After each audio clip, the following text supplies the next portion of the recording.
Little थिएस्पियन अपना 6वां मासिक रंगघंटा संपन्न कर चुका है, जो कि संपन्न भी रहा है, हम इसके साक्षी भी रहे हैं। पर इस मासिक जो 7वां मासिक रंगघंटा है उसमें एक नई बात है। इससे पहले जो 6वां मासिक रंगघंटा हो चुका है उसमें हमने हिंदी के साहित्यकारों को पढ़ा था, उसमें उनके कवि थे, नाटककार थे, उपन्यासकार थे। पर इस 7वें मासिक रंगघंटे में हम आज पढ़ेंगे यूजी आयोस्को को, जहाँ पे उनका लिखित है गैंडा और मैकबेथ है। लेकिन मैकबेथ का अनुवाद गुंजन अजहर ने किया है और गैंडा का अनुवाद हमारे सर अजहर आलम ने किया है। तो आज हम उसी दो नाटकों का एक अभिनय पाठ देखेंगे जो लिटिल थिएस्पियन के ही विद्यार्थी करने वाले हैं। तो मैं ज़्यादा समय ना लेते हुए मैं इसकी शुरुआत करती हूँ। तो आज हम सबसे पहला देखेंगे मैकबेथ का अभिनय पाठ, जो पहला अंश करेंगे राहुल और विशाल और दूसरा अंश करेंगे इंतखाब और इंतजाम। तो मैं जानते हैं वो क्या करता होगा। अरे हम क्या एहसानमंद होंगे उनके, उन्हें तो हमारा एहसानमंद होना चाहिए। उससे भी बहुत बहुत ज्यादा। ना जाने कितनों की तो गिनती ही नहीं की मैंने। तानाशाह डंकन वो हमसे बेहतर नहीं है। मैं तो उसे काफी निचले पायदान पर रखता हूं। नीचे से भी नीचा, उससे भी नीचे। उसके बारे में जब मैं सोचता हूँ मेरे दांत कड़कड़ाने लगते हैं और मेरे अंदर गुस्से की भावना धड़कने लगती है। मेरी इज्जत, मेरा गुमान, हमारे बाबा अजदाद का सम्मान, मेरे असबाब, हमारी विरासत, मेरे हुकूक, मुझे कहना हो उसे किसी चीज की परवाह नहीं है। क्या उसे किसी चीज की परवाह नहीं है? नहीं, हम कुछ भी नहीं कर सकते। ठीक उसके उल्टे हम सब कुछ कर सकते हैं। मेरा मतलब यह हुआ हम उसका सामान नहीं है। हम किसी की वो जिंदगी के फलसफे को बहुत ही बेहतरीन और खुले मिजाज से समझती है, ख्याली दुनिया में नहीं रहती वो। ये मुमकिन हो सकता है, मुझे तुम पर यकीन है।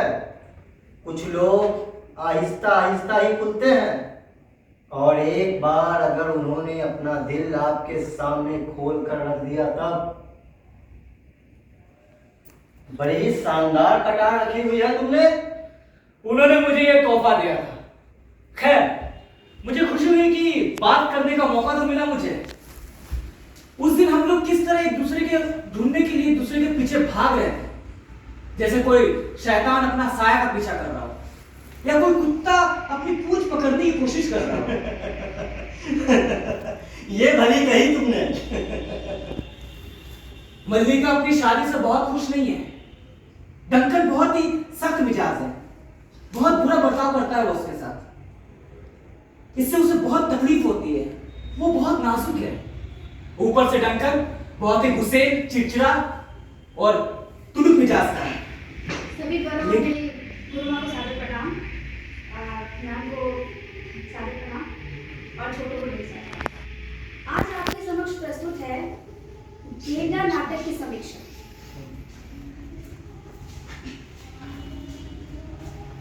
जिसका शीर्षक है मानवीय मूल्यों का हास्य रूप गैंडा। गैंडा नाटक यूजीन आयोस्को द्वारा लिखित नाटक है, जिसका हिंदी अनुवाद या यह कहे कि हिंदुस्तानी रूपांतरण एस.एम. अजहर आलम द्वारा लिखित कई भाषाओं का सम्मिश्रण है। सबसे पहला प्रश्न एक पाठक की दृष्टि से यह होना चाहिए कि इस नाटक का शीर्षक गेंडा ही क्यों, और गेंडा कहना कहाँ तक सार्थक है। इस नाटक की पूरी कथा गेंडा शब्द के इर्द गिर्द घूमती है। पूरी नाटक का केंद्र बिंदु यही एक शब्द गेंडा है, चाहे वह प्रत्यक्ष रूप से हो या अप्रत्यक्ष रूप से। मुख्य रूप से यही नाटक की शीर्षक की सार्थकता हो सकती है। इस एब्सर्ड या एब्स्ट्रैक्ट नाटक में नाटककार ने प्रतीकों के माध्यम से अपनी बात रखने का पूरा मुमकिन प्रयास किया। नाटक का आरंभ मदिराने में दो मित्र सरमद और अर्जुन की मुलाकात से होता है, जहां सरमद जीवन के प्रति असंतोष व्यक्त करता है। इतने में न जाने कहां से गेंडा नजर आता है, सभी डर जाते हैं, चर्चाएं छिड़ जाती हैं।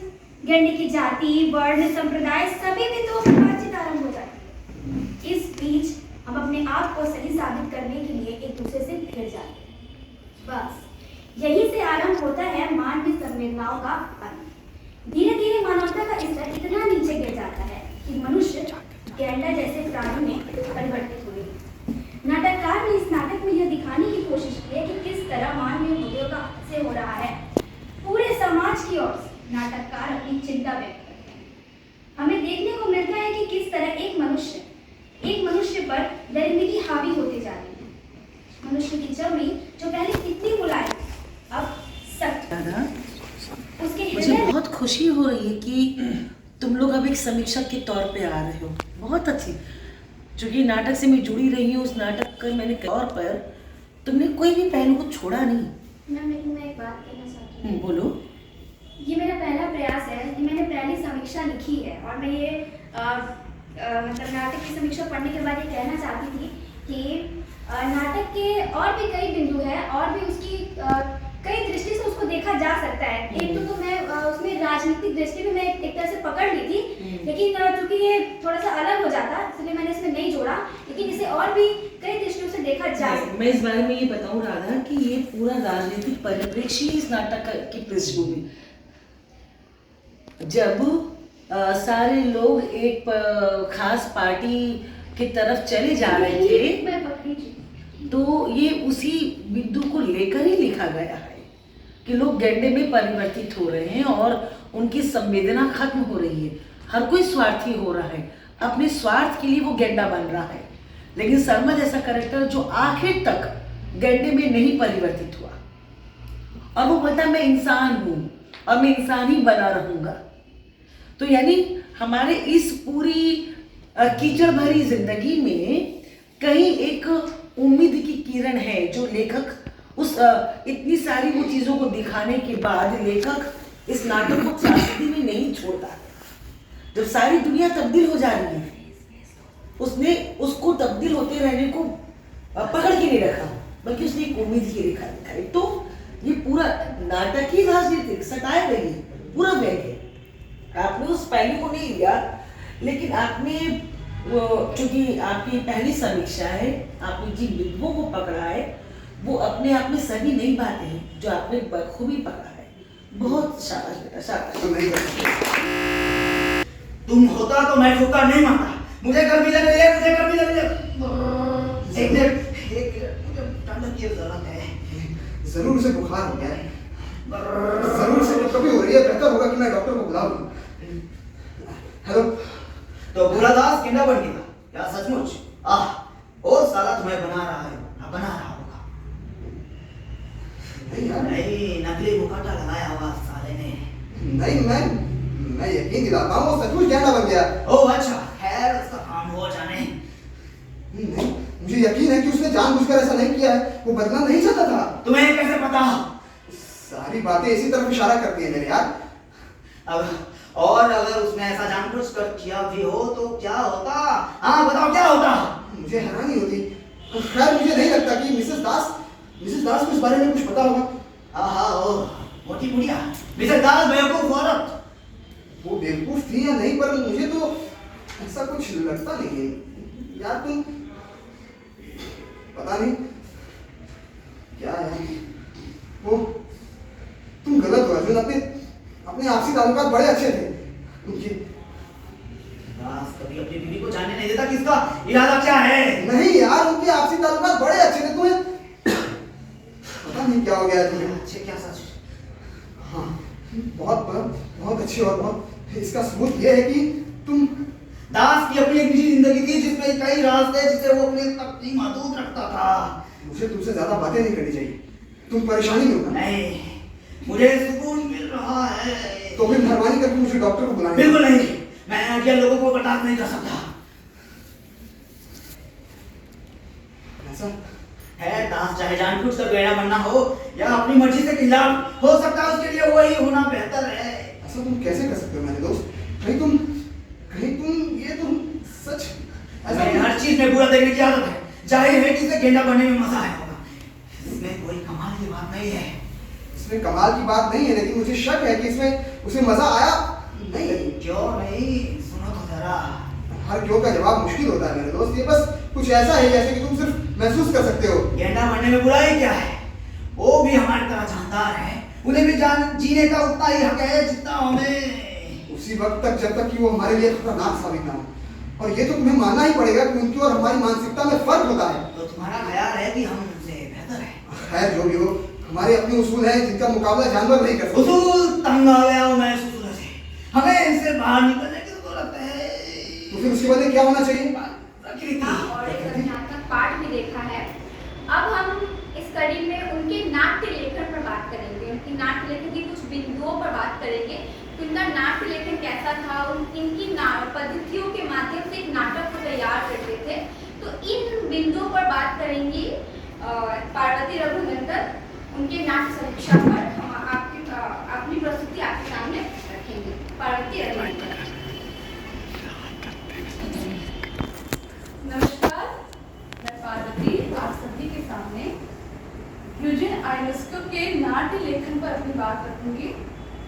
यूजीन आयोनेस्को का नाट्य लेखन की विशेषता उनके दो नाटक द राइनोसोरस और मैकबेथ के आधार पर तैयार की हूँ।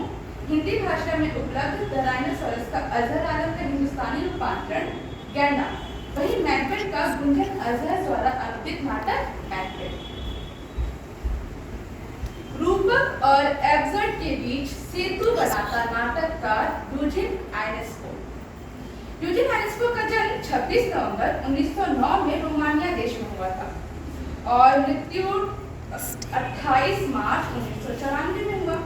यूजीन आयोनेस्को रोमानिया और फ्रेंच नाटककार थे, जिनके बाद अनुवाद अंग्रेजी में भी हुआ, फिर कुछ नाटकों का अनुवाद हिंदी में भी। यूजीन आयोनेस्को ने 40 वर्ष के बाद नाट्य लेखन की शुरुआत करते हैं, लेकिन इस नाट्य लेखन का बीज उनके समय स्थितियों ने पहले ही बो दिया था। यूजीन आयोनेस्को को एब्सर्ड नाटककार माना जाता है। एब्सर्ड का अर्थ है सहज भाषा में बेतुका कह सकते हैं, जहाँ तर्क हो और जहाँ तर्क ना भी हो।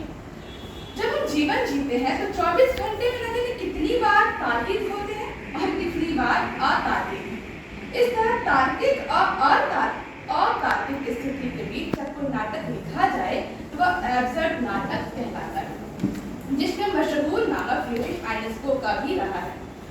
यूजीन आयोनेस्को के संदर्भ में प्रताप सहगल लिखते हैं कि एब्सर्ड नाटककार कहलाना आयोनेस्को को पसंद नहीं था, लेकिन यह अक्सर होता है कि लोग और आलोचक किसी रचनाकार का प्लेसमेंट अपनी सोच समझ के अनुसार कर देते हैं।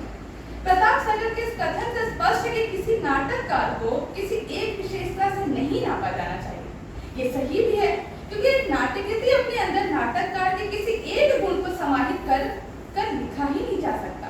भले ही एक एक गुण उस पर हावी हो, लेकिन बाकी गुण दब जाए, ऐसा नहीं होता है। यूजीन आयोनेस्को के नाटकों में बेतुका पर हावी रहा है, लेकिन उसके साथ बिंब, प्रतीक, रूपक, लोक कथा आदि गुण भी समाहित रहा है। नाटककार यूजीन आयोनेस्को की नाट्य लेखन की सर्वाधिक रोचकता और रोचक विशेषता यह है कि कोई पाठक उनकी कृति से गुजरे तो वह नाटक की वाक्यों में खो जाता है, अर्थात नाटक के वाक्य को वह अपने समय के साथ जोड़ लेता है। उदाहरण के लिए अजहर आलम की यह घटना है जो गैंडा नाटक की भूमिका में उमा झुंझुनवाला ने दर्ज किया है।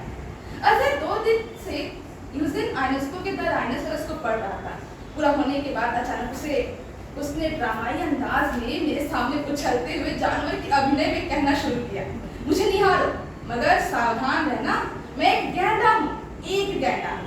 मनुष्य आसानी से जानवर में तब्दील हो जाता है। इस तरह जब किसी पाठक की त्वरित प्रतिक्रिया इतनी रोमांचित करता है तो उस नाटककार के कथ्य की कालजयी होना, अर्थात नाटककार कल भी प्रासंगिक था और आज भी प्रासंगिक है। यूजीन आयोनेस्को नाटककार की मुख्य विशेषता है नाटक में एब्सर्ड का होना, अर्थात बेतुकापन। उदाहरण के लिए गैंडा नाटक का ये संवाद, अर्जुन तुम दिन में ख्वाब देख रहे सरवर, पर मैं तो पूरी तरह से जागा हुआ हूँ। अर्जुन जागे हुए हो या सोए हुए, दोनों एक ही बात है।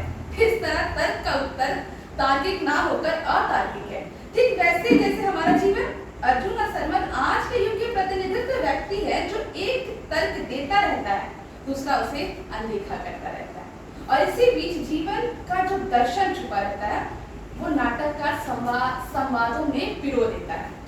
यूजीन आयोनेस्को 40 वर्ष के बाद नाटक लिखना शुरू किए, जिससे उनके नाटक के जीवन की गहरी समझ भी मिलती है जो दर्शन का आकार ग्रहण कर लेता है। यूजीन आयनेस्को का ये दर्शन ही है कि मनुष्य गैंडा में बदलता जा रहा है।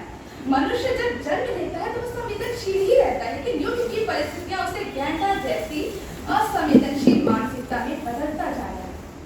संवेदनशील से असंवेदनशील होने की प्रक्रिया दर्शन की गहरी समझ के बाद भी कोई नाटककार किसी नाटक में दर्शा पाता है।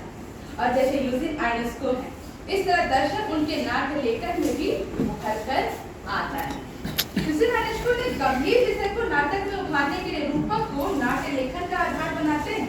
रूपक वह होता है जहाँ प्रतीक का एक आकार जो एक वर्ग की आवाज है, जैसे गैंडा। नाटक में मनुष्य का गैंडा के व्यवहार में बदलते जाने के लिए गैंडा की पूरी कहानी रची गई है, जो आम जन के बीच होता है उसे दर्शाया गया है। उदाहरण के लिए मैं भी गैंडा की तरह दिखने लगूं। मैं इतना बदसूरत क्यों? मैं इंसान क्यों? मुझे गैंडा की तरह दिखना है, मैं तुम्हारी तरह नहीं बन सकता। मैं इंसान हूँ, इंसान।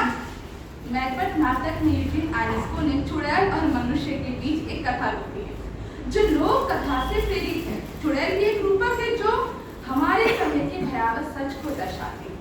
जीवन में बुराई का हावी होना ही चुड़ैल का होना है, जिसे नाटककार ने इस तरह रचा है। पहले के पीछे दूसरी चुड़ैल भी आती है, दूसरी पहली वाली के बाद में नजर आएगी जब वो भाषण दे रहा। यूजीन आयनेस्को में युगबोध रहा है। युगबोध नाटककार ही पाठकों और दर्शकों पर राज करता है। उदाहरण के लिए मैकबेथ नाटक में अपने राज्य पर राज करने की कथा है, जिसमें युद्ध का दृश्य का अंकन हुआ है। यूजीन आयनेस्को ने प्रथम और द्वितीय विश्व युद्ध को अपने आंखों के सामने देखा है, जिससे उनके मस्तिष्क ने उस युद्ध की कथा कहने के लिए लोक कथा राजा और चुड़ैल का रूपक चुना। मैकबेथ नाटक लोक कथा पर आधारित एक व्यंग्य रूपक है जो यूक्रेन युद्ध की भयावहता को समझने में और भी प्रासंगिक हो उठता है। इस तरह नाटककार यूजीन आयनेस्को का युगबोध में अपने समय के युग को समझ सकते हैं, और ये युगबोध यूजीन आयनेस्को के नाट्य लेखन का महत्वपूर्ण शर्त है। इस प्रकार हम कह सकते हैं कि यूजीन आयनेस्को के नाट्य लेखन में कालहेता, दर्शन, रूपक, हेतुकापन, प्रतीक और युगबोध के आधार पर ही नाटक की रचना करते हैं। आज की युवा पीढ़ी के लिए नाट्य लेखन सीखने का एक मार्ग है। नाटककार यूजीन आयनेस्को के नाट्य लेखन का आधार उनके ही शब्दों में सब्र और तहजीब के हथियार, दिमाग का हथियार, खुद में उत्सुकता पैदा करो, अपने आप को एक तेज बुद्धिजीवी में बदल डालो। इनके द्वारा मेरा मकसद बहुत साफ है कि बच्चे नाटककारों को पढ़ें, साहित्य को पढ़ें, नाटक को पढ़ें, लिखना सीखें। सिर्फ आपको वो 4 डायलॉग बोलकर मंच पर नहीं चले जाए। इनको एक संपूर्ण जानकारी में एक संपूर्ण व्यक्तित्व इनका तभी निखार आएगा, उसमें निखार आएगा जब भी नाटकों को पढ़ेंगे, नाटककारों में पढ़ेगा। जैसे इसने बताया कि मैकबेथ की पृष्ठभूमि क्या थी, या गैंडा की पृष्ठभूमि क्या थी, या फिर समीक्षा के दौरान उसने नाटकों के को जिस तरह से बताया कि भाषा शैली क्या थी, चरित्र क्या था। तो ये बच्चे को तैयार कर रहे हैं, तो आगे बच्चे तैयार कर रहे हैं, आगे बच्चे सुन रहे हैं। तो तैयार करना, सुनना, बैठना, संयम इस रंगड्डे का उद्देश्य है। इसलिए इस रंगड्डे में मैं शहर में किसी भी बुद्धिजीवी को ढूंढ लाती हूँ, क्योंकि ये इनके लिए, इनका सीखना जरूरी है। ये सीखेंगे तभी हमारे आने वाली पीढ़ी तैयार होगी रंगमंच के लिए, जिसके आज हमारे शहर में बहुत बड़े काम है। तो अब ये जो काम आपने लिखा है बच्चों का, आप ये बताएं किस रंगड्डे में शामिल होकर आपको कैसा लगा? मैं तो बहुत बहुत धन्यवाद मैम आपका, आपने मुझे बोलने का कुछ समय दिया। मैं सुनती बहुत पहले से आई हूँ, रंगड्डा के बारे में बातचीत भेजती रही है, और ये मेरा प्रथम अनुभव है। मैं इस रंगड्डे में शामिल हुई। आज मैंने 2 समीक्षाएं देखी, एक आंतरिक था और एक बाहरी था। जिसे हम लोग जैसे पार्वती का जो समीक्षा था वो आंतरिक था, वो नाटककार को उनकी परिस्थितियों के हिसाब से समझ रही थी। और आपका नाम राधा ने जो समीक्षा के जो 4 बिंदु बताए गए हैं उन पर उन्होंने अपना समीक्षा दिया। तो ये बड़ा है उन्होंने नाटक को पढ़ा और उसके हिसाब से उसकी समीक्षा की। तो दोनों ही अपने अपने हिसाब से अपनी जगह पर सही है, मगर जब हम किसी नाटक को पढ़ते हैं तो हमें उसका दोनों ही पक्ष देखना होता है। जब हम साहित्य की अगर हम बात को तो साहित्य भी जब हम पढ़ते हैं तो उसमें हम सामाजिक स्थिति,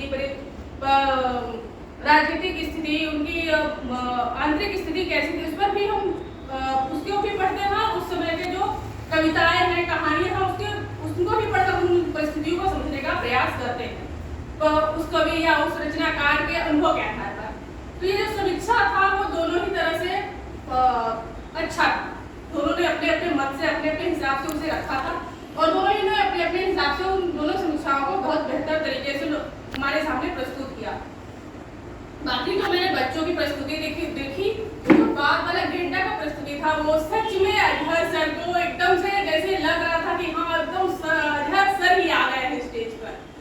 और सच में मेरी आंखें गीली हो गई थी। मैंने अजहर सर को सच में कभी नहीं देखा है, बस उनको नाटकों में ही देखी हूँ। और साहित्य अकादमी का जो आप लोगों का प्रोग्राम हुआ था यहाँ पर हावड़ा में, वहाँ पर मैंने देखा था उनको उसी तरह। तो बस उनको देखकर उनका प्रतिरूप भी मुझे महसूस हो रहा था उनके में, और शायद वो भी इसीलिए एकदम गमगीन हो गए, उनको भी याद आ गया सर का। तो मुझे बहुत अच्छा लगा और अगर मुझे मौका मिला तो मैं हर बार शामिल होंगी। पारिवारिक परिस्थितियाँ ऐसी होती हैं कि हम बहुत कुछ चाह कर भी नहीं कर पाते हैं। तो उम्र के इस समय में मैं अपनी सारी वो इच्छाएं पूरा करना चाहती जो मैं शुरू से करना चाहती थी। आपसे मैं सबसे पहले तब मिली थी जब हिंदी पंडिता विश्वविद्यालय में मैं तो अपने गाइड का भी नाम भूल जाती हूँ। सुबह बंदोपाध्याय ने आपको बुलाया था कहानी पाठ के लिए, उसी में मैंने आपका पाठ देखा था। हाँ, और मुझे बहुत अच्छा लगा था। मुझे लगा था कि मैं भी काश आपसे जुड़ पाती। मैं बचपन में नाटकों के बारे में जब भी पढ़ी तो मुझे लगा कि मुझे भी इसमें का एक अंग होना चाहिए, मगर मेरे घर की जो पारिवारिक स्थिति है वो बहुत रूढ़िवादी है। तो जॉइंट फैमिली में रहे तो मेरे दादाजी, पापा, ये सब मतलब लड़कियों के लिए सब काम नहीं है। तो इन सब चीज़ों के लिए अभी भी वही स्थिति है, मगर अब थोड़ा क्या बोलते हैं वक्त के इस उम्र में ना एकदम लगता है विद्रोह कर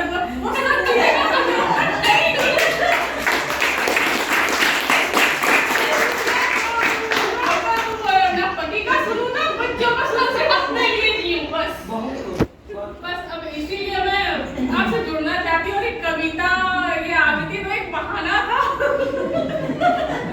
खुशी की बात है, मेरा काम करना सार्थक हुआ है। अगर ये परिवर्तन हुआ तो मैं सार्थक होगी। बस मुझे आपका बहुत बहुत धन्यवाद। आप खिदमपुर कॉलेज के प्रोफेसर हैं, हिंदी की बात।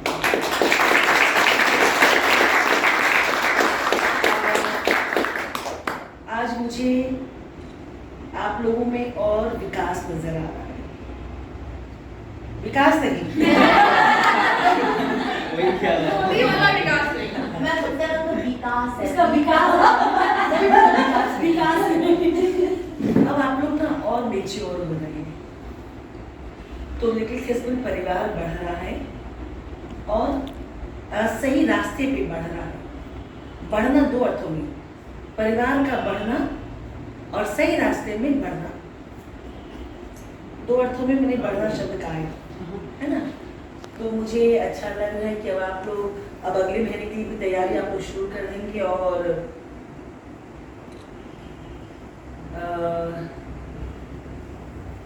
है असर हमेशा है और नहीं होने का तो प्रश्न ही नहीं है। और नहीं, अब हम तैयार हैं। वो सर ने वो लड़ाई हम दोनों की अभी चलती है, तो सर ने कहा क्या रोज रोज का नाटक, हटाओ चलो। मैंने कहा रोज रोज का क्या नाटक, हटाओ चलो, और हमने चलना शुरू किया। तो अगले महीने की तैयारी, और आपको मैं बताऊं कि अब परसों हम लोग जा रहे हैं गुरुद्वार, अपना हिंदी अकेडमी का हाँ वो है। फिर 20 को हम जा रहे हैं जयपुर एनडीए का शो करने। फिर जनवरी के आखिर में भी एक नए नाटक की तैयारी शुरू की है, तो जनवरी के आखिर में उसका शो है। फिर फरवरी में हम जा रहे हैं जबलपुर शो करने। मार्च में लोग भी लगातार हमारे शोज हैं, और मार्च में 18 मार्च से 23 मार्च जश्न एहसान। और इस बार आप लोगों के कहने पर मैंने सारा कार्यक्रम दिन में कर दिया है कि आपके कॉलेज के सारे बच्चे धन्यवाद। शो टाइम 4 से 6 शो का टाइम। इस बार ये पूरा जश्न अज़हर हमारे विद्यार्थियों के लिए समर्पित है। सारे कॉलेज के विद्यार्थी अपनी आपको पहुंचाएंगे। तो हमारे वो रंगड्डा भी उस दौरान रंगड्डा भी होगा, और जो हमारे पैनलिस्ट होंगे उनके साथ आपके सीधे संवाद होंगे ज्ञान मंच में। सारे कार्यक्रम ज्ञान मंच में आप लोग अपनी तैयारी के साथ होंगे, वर्कशॉप संवाद सारी चीज़ें होंगी। और शो का टाइम 4 से 6 होगा। तो इस बार हम लोगों को सारे विद्यार्थियों को जोड़ लेना है, सारे विद्यार्थियों। हम जबलपुर से नाटक बुला रहे हैं, दिल्ली से नाम बताना भी जगह हमें तो भूल नहीं, ये मैं मुश्ताक सर का है। जम्मू से यानी मुश्ताक काक सर करेंगे, अरुण पांडे सर करेंगे, निलॉय सर करेंगे, वो अयाज सर, अयाज खान ग्वालियर से उनका नाटक है। और हमारा राजेश सर राजेश जो भी एनएसटी रेप्रेजेंटेटिव चीफ है, तो राजेश सर का भी शो है। तो 5 नाटक बाहर के होंगे, एक आप लोग करेंगे और एक हमारा लोकल टीम, एक किसी और को भी इन्वॉल्व करेंगे, लोकल नाटक भी हम लोग करेंगे। तो अब आप लोगों को अभी से यहाँ से तैयारी शुरू कर देनी है, ताकि हम 6 दिन का उत्सव मनाएंगे, खाएंगे पिएंगे नाचेंगे और क्या घूमेंगे नाचेंगे गाएंगे। तो आज के लिए आप सारे लोगों को और देखने वालों को, करने वालों को, दिखाने वालों को, देखने वालों को सबको बहुत सारा प्यार, बहुत सारा प्यार। मैं बहुत खुश हूँ।